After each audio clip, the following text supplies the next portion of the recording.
And I left with 60 bucks. I got dope and it didn't do it. And then I conned a friend in that night to meet me and giving me more money. And I went and fucking tried to get more dope, dude. And I did it all in one shot.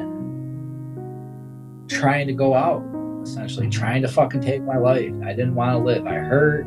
I was just defeated. And I fucking woke up or came to the next morning. And a fucking park bench across the restaurant.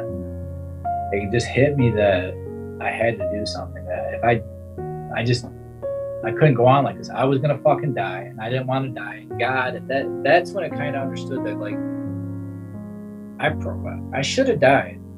You know, fentanyl's everywhere, and like it almost killed me months before that. And now I just happen to get a half now, and I do it all, and I can't fucking die. That's God.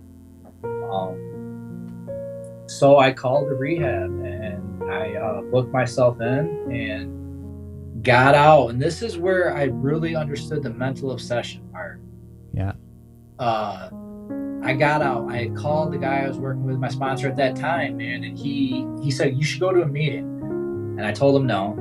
I said I was good. And then hours later that night, you know, like I'm laying in bed, I started getting all finicky and anxious. I can't sleep. It feels like DTs are coming. And like, so I was on Subutex until I left. And like, I couldn't fucking sleep, dude. And all I did was want to get high. And then all of a sudden I had to stop. Well, everybody's sleeping.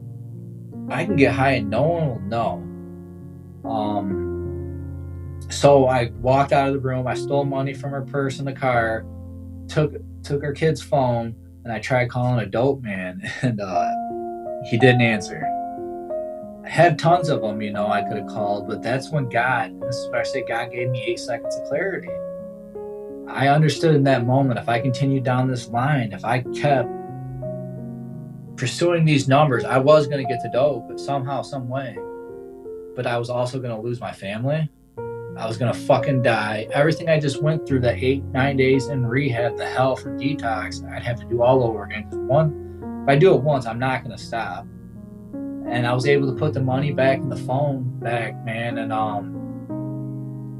got up the next day. You know, my sponsor at that time was out of town, and I was just completely fucking desperate, man. Like, I was desperate and ready to do anything. And I went to this guy who I had avoided for the 3 years around there, and I was just like, well, I approached him and said, hey, do you still do those meetings? And this fucker just walked up the stairs from our home group meeting.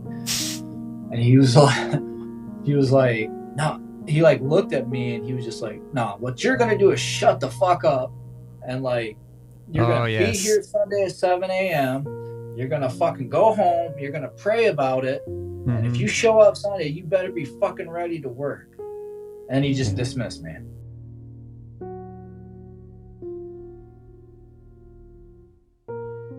Some people it doesn't work for, but when you start saying shut the fuck up and sit the fuck, that puts a smile on my goddamn face, man, because that's exactly what I needed. Like I feel that, like that makes me like tear up because I needed my ass kicked.